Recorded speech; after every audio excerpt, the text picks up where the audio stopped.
Welcome, everybody, to a very special conversation with Vice President Vance. We've got a great program for you. Before we bring the main event up, we want to thank our partners, CGCN, Alpha Institute, and we're very grateful to all our sponsors. So I want to list them real quick. American Chemistry Council, One Brief, BitDeer, T1 Energy, RJ Reynolds, Chevron, Meta, Microsoft, Bank of America, American Petroleum Institute, American Global Strategies, and Bank Policy Institute. So now I'd like to bring to the stage Washington Bureau Chief for Breitbart News, Matt Boyle, and the Vice President of the United States, Mr. JD Vance. I'm American made. I got American parts. I got American faith in America's heart. They say. Mr. Vice President, thanks for taking the time to do this. Absolutely. Well, I love to be here with all of you. It's a beautiful building and a beautiful morning. I always joke with Matt, but it's actually not a joke. I'm being dead serious, that this is the most well-sourced journalist in Washington, D.C. And if you remember maybe 6 months ago, maybe it was actually a year and a half ago, when there was this big conversation in the Washington Post about what do we do to actually get in touch with the other half of America? How do we actually make our journalism more appealing to the half of the country that doesn't agree with far-left politics? And I think I texted Jeff Bezos and I said, if you're really serious about this, you should just hire Matt Boyle and make him run your entire political reporting shop. Now, Larry Soloff, I'm sure, is pissed off at me for that suggestion, but unfortunately for the Washington Post, they did not take my advice. So I'm proud to be here with Matt Boyle and Breitbart, and thanks for everything you guys do. All right, so Mr. Vice President, the big news this morning is new jobs numbers blew away expectations. Huge. From the September numbers, so these were delayed because of the government shutdown, more than double, 119,000 new jobs. And then also there's some interesting stuff in the wages numbers there as well that shows wages on the rise. Your thoughts on the jobs numbers? Okay, so a huge jobs report, and I assume the market is going crazy right now, probably just opened, because what this shows is that the Trump economic policies are actually working. And you've got 119,000 new jobs. Economists thought that we would have about 50,000 new jobs, but that's actually just the headline number. If you look below the surface, I think the numbers are actually better. So number one, wages continue to way outpace inflation. If you go back to the 3 years of the Biden administration, the average American worker actually lost about $3,000 of take-home pay. In the first 10 months of the Trump economy, we've increased take-home pay by about $1,200, adjusting for inflation. So that's a huge, huge thing, and this jobs report confirms that. You have the number of manufacturing hours worked in the economy is actually going up. You see the private sector is really driving this economic growth and is driving the job creation. And this is really important, I know, to you, Matt, but really to me, and it's that we are seeing the job growth go to native-born American citizens. And what happened under the Biden administration is, to the extent there was any job growth at all, if you looked at the data, almost all of the net job creation in the United States under the Biden administration went to the foreign-born. Now, of course, some of those people are legal immigrants to the United States, but that means that a lot of the job creation was actually going to illegal aliens who shouldn't have been in our country. The best thing that you can say about the Trump economy is that American jobs are going to American workers for a change, and that's the thing that I'm proudest about with these numbers. Right, so now another big story is that last night President Trump announced that tomorrow he's going to be hosting a meeting with the New York City mayor-elect Zoran Mamdani. He calls him communist. I might have a He's stomach not wrong bug about that. But anyway, point is that the Mamdani's rise can be attributed to his, everybody's, the new buzzword, if you will, is affordability, sure. Right? Like, so how do we, people out there feel like they're, the economic situation isn't that great. Look, we're 10 months to the day here since the inauguration. But they want to see more. They want to see more action. We've seen a lot of steps you guys have taken. A lot of people are putting a lot of faith in what Secretary Besson is saying, that the first half of next year the economy is going to boom because of the policies you guys have enacted. What's your message to those out there who feel like that they haven't seen that gain yet? Yeah, well, first, Matt, the government shutdown didn't help, to be clear. And I do think that actually pumped the brakes a little bit on all the great economic news that we were seeing. And look, the Democrats, our attitude was, why are the Democrats doing this? They're the party of government. Why are they shutting down the government? For 10 years, they said to shut down the government is an act of economic terrorism on the United States. And it's sort of a question that answers itself, because I think that they were so worried about what the Trump administration is doing that they were willing to blow the whole thing up, hold a gun to the head of the American economy in order to get what they want. And that's going to cause a little bit of damage, but I think it'll be ultimately very, very minor, because we were able to get the shutdown wrapped up. And I guess my message to the American people who are still feeling like things are unaffordable, who are still feeling like things are rough out there is look, we get it, and we hear you, and we know that there's a lot of work to do. There's a lot of wood to chop, because the Biden administration put us in such a very, very tough spot. And the way that I think about this is it's always helpful to take this from the abstractions to the actual real things that people are worried about. So take, for example, a dozen eggs. I'll never forget this. It was one of the very first, maybe the single first press conference that the president had done since he had started his second term. And some reporter, probably from ABC, yells at him and says, "What have you done about the price of eggs? The price of eggs are up 300% over the past 3 years." And it's like, it was January the 23rd. It's like, what do you mean, what have we done in 2 days? It's going to take a little bit of time to fix that problem. And so if you're an American who's just struggling to get by, you work hard, you pay your taxes, you want your kids to have good opportunities, and the price of eggs goes from $2 a dozen to $8 a dozen under the Biden administration, and then under the Trump administration, it goes from $8 a dozen to maybe $6.50 a dozen. Well, to you, that is still a major problem. And even though we've made incredible progress, we understand that there's a lot more work to do. And the thing that I'd ask for the American people is a little bit of patience. This economy was not harmed in 10 months. It took a deliberate 4-year administration that was making life harder for everyday Americans, that was importing foreign workers instead of giving jobs to American workers, that was over-regulating, overtaxing, overspending. They were doing everything wrong. And as much progress as we've made, it's gonna take a little bit of time for every American to feel that economic boom, which we really do believe is coming. We believe that we're on the front end of it, but we also recognize that we've got a lot of work to do to undo the damage that Joe Biden did to the American economy. And the last one I'll say, Matt, is let's be honest, it's not just Joe Biden. As much as I think Joe Biden was one of the most disastrous presidents of American history, we had a policy in this country for 40 years of shipping American jobs overseas and hiring foreign workers instead of American workers. That has caused the economic stagnation of the American middle class. There was one bright spot in 40 years, and that was the first Trump administration, and there is going to be a massive exception to that 40-year trajectory of American decline, and that's the second Trump administration. We just got to keep it going. Right, so now we're a year removed from you and President Trump winning a massive electoral victory in November 2024, and we're just a couple of months since our friend Charlie Kirk was brutally murdered by a radical leftist. But at the same time, we are seeing some, whether it's inside Congress, outside Congress, some divisions in the MAGA movement, and I get it that there's this issue, that issue, whatever. What would be your message to how to reunify this movement for the fights ahead, whether it's the midterm elections, 2028 and beyond?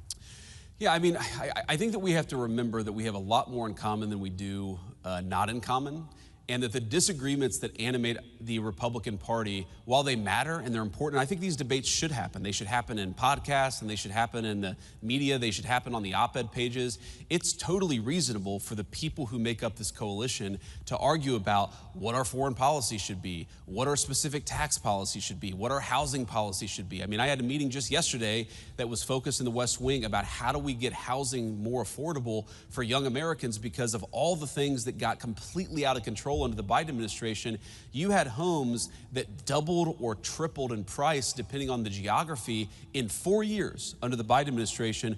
We've got to solve that problem for our young people so they can afford to buy homes, start families, and actually build their own American dream. So I think my attitude is let these debates play out, but don't let the debates that we're having internally blind us to the fact that we are up against a radical leftist movement that murdered my friend a couple of months ago and that would throw many people in the Trump administration in prison, not for doing anything illegal, but for not following the far left's agenda. That is the real opponent here. A political movement in this country that has no animating principle, that has no agenda for the American people. Their sole obsession is to take down Donald Trump and anybody who helped Donald Trump govern. Focus on the enemy, have our debates, but focus on the enemy so that we can win victories that matter for the American people. That's my message. Right, so now one of the things that powered your guys' victory, I think, a year ago was a political realignment in this country where we're seeing working class people shift to the Republican side, and the Democrats, frankly, are becoming the party of the rich. There was a new report that our partners here that put on this event, CGCN, published a couple of weeks ago called Class Dismissed 2. And in this report, they go into detail about how some of the numbers on this political realignment. 75%, more than 75% of the top 30 income congressional districts are represented by Democrats now. That's a totally new thing. The last 3 presidential elections, the Democrats' counties were represented more than 60%, in the case of the 2020 election, more than 70% of aggregate GDP in this country. President Trump won counties 30-something% in each of those elections. So your thoughts on what we're seeing now with this political realignment and some of those statistics? So let me say a few things, Matt. So first of all, I think that part of what you see as division in the Republican Party is a consequence of this realignment. We have a new governing coalition. We have a new political coalition. We have people who didn't used to vote Republican, and frankly, they have different preferences sometimes on certain issues than maybe the Ronald Reagan or George W. Bush Republican Party did. I think the Donald Trump Party is a fundamentally new phenomenon in American politics. I think that it can govern the country successfully for the next generation, but some of those divisions you talk about are just the natural outgrowth of the fact that we've got a lot of working class voters who frankly don't care what was Republican orthodoxy 25 years ago, and so they're pushing the party in a different direction. And again, I think that debate is natural and normal, and it's something that we should frankly lean into, recognizing that the far left is really the problem that we have to confront in this country. The second thing that I'll say about it, Matt, is I think it's a great thing. You know, and I'm biased. Obviously, I grew up in a working class family. I was raised by the kind of people who were blue dog Democrats, socially conservative Democrats in the 80s and 90s, and have turned hard towards Donald Trump's Republican Party. These are the people who built America's greatest icons, who built America's greatest buildings, who drive our food into the grocery store every day. They are the human beings who actually make this country run. I'm proud of them, and I want to keep the Trump coalition together. That's one of the things that we have to do in 2026. And this is my third point, and this is tough, because one of the things that was true of the Democratic coalition in, say, the 1990s is that because the Democratic coalition in the 90s was more upscale, they showed up, the Republican coalition in the 1990s was more upscale, they showed up in midterms. So Republicans tended to do a little bit better in midterm elections in the 1990s than, say, Republicans do today. And that's because while these working class voters are great, they're also people who don't necessarily show up to vote in the midterms all the time. We've got to motivate them. We've got to get them out to vote. I think it's one of the lessons that we learned in Virginia and New Jersey is that when Donald Trump is not on the ballot, you've got to give people something to actually believe in, something to be inspired by to get out there and vote. They're not going to vote just because you have an R next to your name. You've got to speak to this new working class coalition. And the one worry that I have when I look at so many of our great congressional allies, I do think that some of our folks in Congress, they want to go back to the Republican Party of 20 years ago. That Republican Party was a Republican Party that lost and that couldn't successfully govern the country. We need to lean into this new coalition, do a better job serving them, and that's how we get them to show up in these midterm elections so that we can win not just presidential races, but midterm races too. Right, okay, so you mentioned George W. Bush at the beginning of that answer. Now, there's a lot of news going on out there. Today is a somber day for the Bush family and for your predecessor, former Vice President Dick Cheney, who passed away. Today's his funeral. So I wanted to see if you have any thoughts on or message to the Cheney family. I know there was some misreporting out there about whether or not you were invited to that or whatever, but outside of that, there's also another big report that came out a couple of days ago about how George W. Bush and the people around him are plotting for retaking the Republican Party from President Trump and you down the road, and going back to the old way of doing things. I guess they don't like to win, but the point is that that's out there. So any response to that as well? Well, first of all, my condolences go to Dick Cheney and his family. Obviously, there are some political disagreements there, but he was a guy who served his country. We certainly wish his family all the best in this moment of grieving. On the issue of George W. Bush, I mean, look, as you know, Matt, I don't put stock in any story that doesn't come from Matthew J. Boyle at Breitbart News, so this could be totally fake news. But I definitely think, and you already see this, you saw this in 2020, you're going to see it in 2025 and 2026, there is an effort to try to wrest control of the Republican Party away from the voters and away from the coalition that really delivered the big victory in 2024. I think it's a huge mistake. Look, the American people don't want stupid wars and America's jobs going overseas and wide open borders. That is, whether intentional or not, that was the legacy of the Republican Party that came before Donald J. Trump. I'm glad the president got us away from that Republican Party. It lost, but it was also a disaster for the United States of America. Let's actually have a foreign policy where we focus on the interests of American citizens. Let's have an economic policy that's about building in the United States of America rather than shipping all of our jobs overseas and getting Wall Street enriched in the process. Let's have an economic policy that's about more self-sufficiency. I mean, I have 3 kids. I have an 8-year-old, a 5-year-old, and a 3-year-old.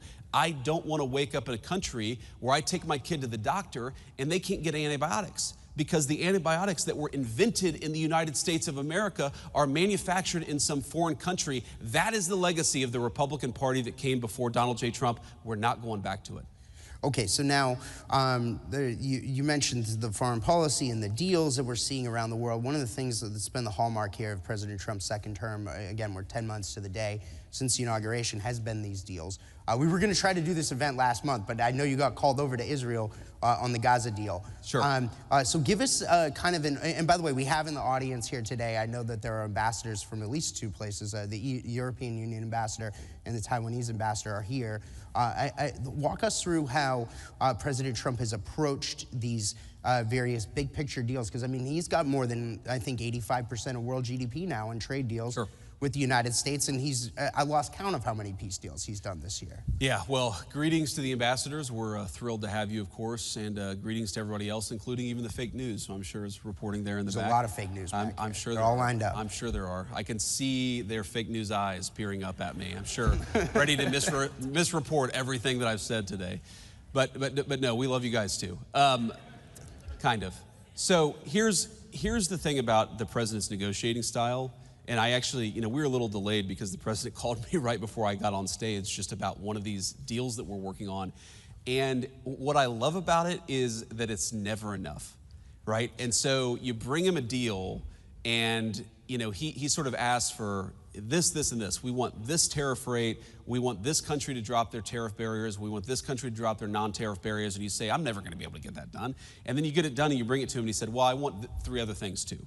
Because his attitude is he wants to get the best deal possible for the American people.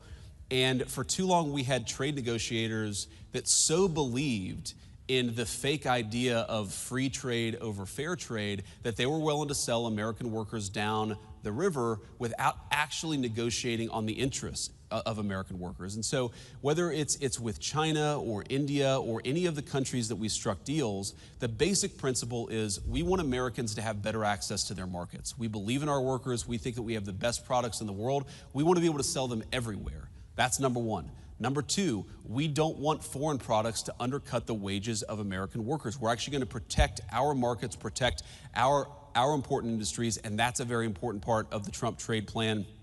And you've seen it happen in a lot of different ways. And then the final thing, and this raises your point about Gaza or any of these other foreign deals, is we've been able to use the incredible economic leverage of the United States of America. I mean, we're 25%, probably a little bit more than that, of the world GDP. Why don't we ever use our economic leverage to achieve peace? Because when countries aren't fighting each other, when they're actually using their economic talents to manufacture good things rather than weapons to kill each other, then that actually creates incredible economic opportunities for Americans. And that's what the president, that's why he's so focused on peace. He's fundamentally a humanitarian, and we've got 8 peace deals at this point. We're working on number 9 and number 10.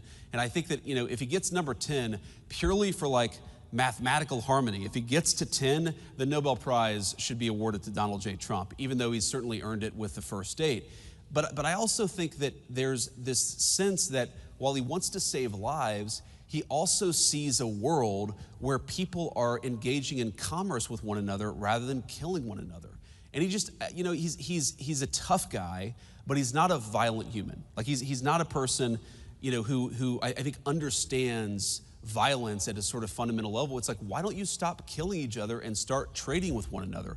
Why, rather than Russia and Ukraine killing one another, why don't they actually engage in some commerce with one another, travel between the two countries, engage in some sort of cultural exchange? That is his fundamental perspective that he takes into these things. And fundamentally, if we get more peace in the world, it's good for American workers, it's good for the American people, and the president's going to keep on pursuing peace. He's done very well so far, but he's going to keep on working at it. Yeah, so there's a lot I want to pack into this next question. So one of the things what we've seen, I think, since your guys' victory last year, the whole world over, everybody I've talked to around the world really seems to have rallied to President Trump's vision on things like trade and immigration. I just saw, and particularly with regard to China and how we need to have a better deal with regard to there, and we just saw the president get back from there. Yep. I just saw comments that Pope Leo made about immigration. He said just the other day, and we did a huge story on it on Breitbart last night, that every country should get to decide, I'm paraphrasing him here, every country should get to decide who gets to come in. I mean, that's amazing to see that from the Pope himself. Sure. Your thoughts on more broadly how President Trump really does seem to have electrified the world and woke them up to these major issues that we're talking about here? Yeah. Well, Matt, you know I'm a devout Catholic, so I followed those comments closely, including on, of course, Breitbart.com. And that's my 3rd Breitbart shout-out. I've done pretty good, right? There's a lot of 20 Breitbart minutes, shout-outs. not bad. Thank you. Okay, thank you guys. But it's interesting because you may not know it, judging purely from the comments of some people on social media, but the Catholic Church's views on this are actually quite clear. And it's that, yes, you must treat immigrants humanely. On the other hand, every nation has the right to control its borders. And obviously how you strike that balance is very important, but there's a lot of room there to actually control your own borders for the sake of your own people. One of the things, Matt, that always frustrated me about the immigration debate is that we ignored how open borders were not actually good for the dignity even of the illegal migrants themselves. You had little kids getting sex trafficked. We had 300,000 missing children under the Biden administration that the Mexican drug cartels had brought into our country. You had cartels using, in some cases, 9 and 10-year-old children as drug mules for their activity. Border security is not just good for American citizens, it is the humanitarian thing to do for the entire world. Because when you empower the cartels and when you empower the human traffickers, whether in the United States or anywhere else, you're empowering the very worst people in the world. Now, you've seen this in Europe, you've seen this in a whole host of places, but it's almost like Europe and America got this idea in their head that to control your border at all was fundamentally uncompassionate, maybe it was even racist and bad. The president and I reject that wholesale. Putting the interests of your citizens first, it's not some ancillary thing. It is the very purpose of government. I am the American vice president. I wish very good things for the people of Mexico or the people of the United Kingdom or the people of any other country, but my priority, my charge is to look after the people of the United States of America, and you cannot do that if you're flooding the country with a ton of illegal immigrants and the drugs and the crime that they bring. Yeah, so the last question I've got, please give him applause for that one. That's incredible. Okay, so Mr. Vice President, the last question Even I've the got, Washington Post applause. I know, I think they did. So I got fired. So Mr. Vice President, the last question I got for you on that note, so is that there's a big discussion right now about healthcare in this country. Yes. The ACA subsidies expire at the end of the year. There's a lot of questions about what's going to happen about this. The Democrats shut the government down supposedly over this. But where does this go? What do we do to address healthcare prices and premium prices and so on and so forth? What does that look like? Is it a reconciliation plan? Walk us through what happened. So what's so crazy about this, Matt, is right before the government shut down, we had a meeting with Hakeem Jeffries and Chuck Schumer in the Oval Office. Is this where they get President Trump gave them the MAGA hats? Yeah. This is not just that. But the president whispers to one of his personal assistants. They're all very good people. And she kind of runs off. And I think to myself immediately, oh, what the hell have I gotten myself into? And she comes back with 2 Trump 2028 hats to give to Jeffries and Schumer. And then he has the photographer come in and he points at Jeffries as he's holding the Trump 2028 hat. And he's like, he says to the photographer, make sure Hakeem gets that. I'm sure he's gonna want to use it in his campaign advertisements. And it was like a hysterical moment. But when we got to the serious stuff, and they said, we really want to address the healthcare problem confronting the American people, the president said, well, absolutely. We agree. We want to address the healthcare problem confronting the American people. In fact, you people screwed it up with Obamacare, the Unaffordable Care Act, and now you're coming to us saying, let's fix it. Great, let's fix it. And then they said, I think they were kind of caught off guard, and they're like, well, but we want the fix before we're willing to open up the government. And the president was like, that's like 3 days from now. You want us to fix American health care in the next 3 days, and unless you do it, you're gonna shut down the government? How about we open up the government and then work together to fix American health care? And of course, we know the history. They rejected it. They shut down the government. But I don't want to get ahead of the president, Matt, because we had a very, very good meeting in the Oval Office yesterday. I think that we have a great health care plan coming together. I think that it's gonna get Republican and Democrat support. And I think the president, look, right now, the American people get crap health care and they pay way too much for it. You have people who are paying thousands of dollars a month in premiums for a family of 4, a family of 5, and the access to health care is really low. This system is broken. The Democrats broke it, but who cares? We're gonna work together if they're willing to fix it. And the interesting thing, Matt, is people say, and this is one of the things I love about the president, people come to the president and say, no, don't talk about health care. That's a graveyard for Republicans. Republicans always lose on health care. And the president's like, I don't care about the politics of it. This system is screwed up for the American people. We need to fix it. So let's go and do it. Politics be damned. I love that. That's leadership. And that's exactly what we should want coming from the White House. Mr. Vice President, really want to thank you for taking the time here. Thank you, Matt. Good to see you guys.